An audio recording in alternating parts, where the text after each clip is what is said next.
Hi there, this is Dr. Linda Burke, board certified OBGYN physician, blogger, and author of the Smart Mother's Guide to a Better Pregnancy. So I have been moved to have a series of discussion based on yet another maternal mortality death that occurred. I'm also inspired to have this discussion because we are right now in the setting of COVID. Many moms are afraid to have babies in a hospital and they are seeking midwifery care. Now, I'm just going to be honest. There has been an ongoing subtle rift between OB physicians, midwives, and sometimes doulas. I thought about this rift long and hard because I am a descendant of two midwives, one born in 1822 who delivered babies on a plantation in Dinwiddie, Virginia, and the second ancestor who was born in 1850, who's the daughter of the 1822 midwife. She delivered babies up until 1930 when she passed away. And had I not been accepted to medical school, I would definitely have gone to midwifery school. I respect you, midwives. I do. I totally understand your mission. But I think here's the problem that we have. The focus on midwifery deliveries, in my humble opinion, and correct me if I'm wrong, is the birth experience. I know that you perform postpartum exams and you provide other women's health services, but the focus from your perspective and the doula's perspective is the experience of the birth. And that's a beautiful thing. The focus from an obstetrician's perspective, from my perspective, is I want you to have a beautiful experience, but I'm also very, very concerned about the outcomes of your baby, because those adverse outcomes will affect you and also the baby for many years to come outside of the birth experience. Now, here is my recommendation. Every midwife is supposed to have a collaborative physician that she consults with.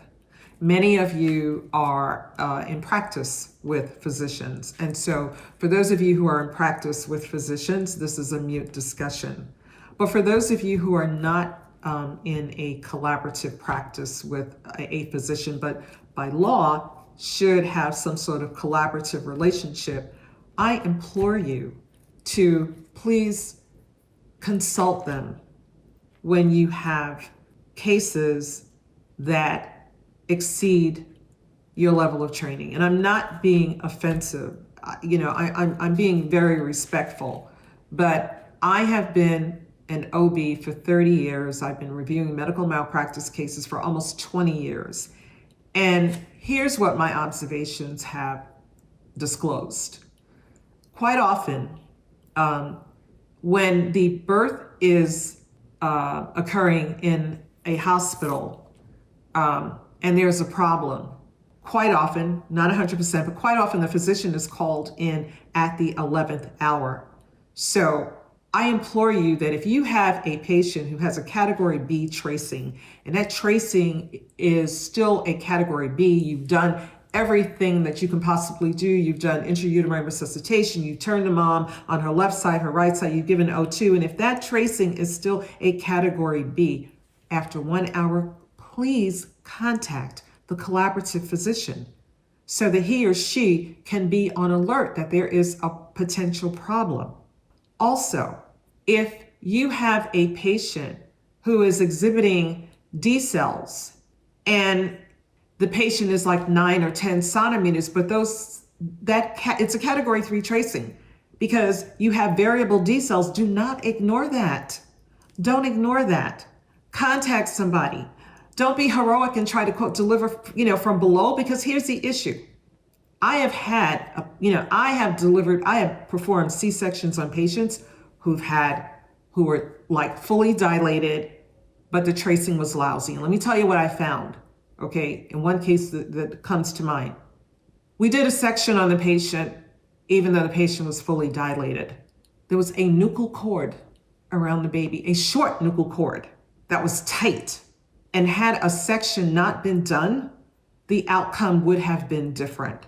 So these are just some suggestions. There should be collaboration between a doula and a midwife and a physician, because our goal is the same: to have mom have a great experience and also a healthy baby. There's one more thing I want to talk about, and that is this definition of, quote, low-risk pregnancy.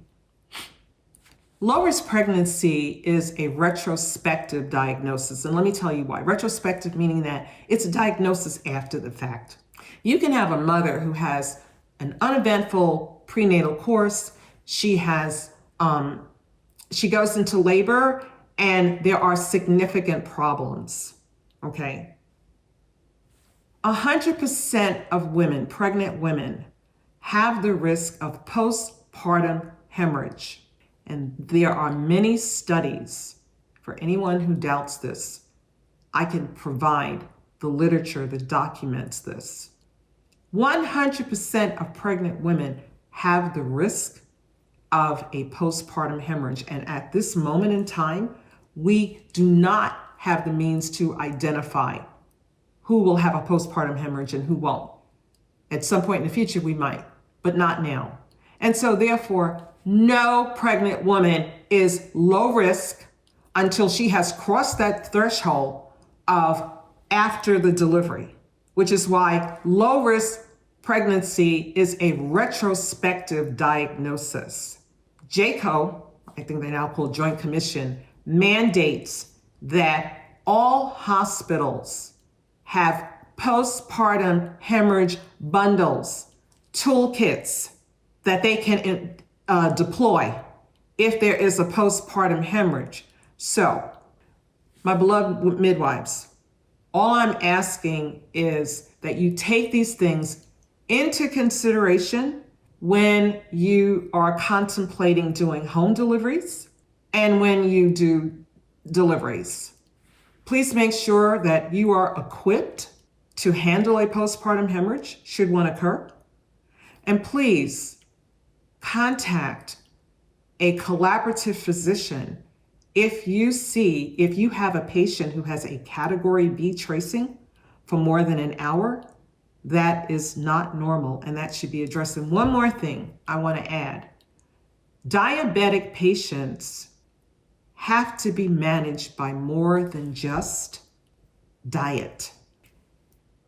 It's not just midwives, but many of our colleagues in this OB space think it's sufficient to just refer a gestational diabetic to a nutritionist and all is well. Wrong, wrong, wrong.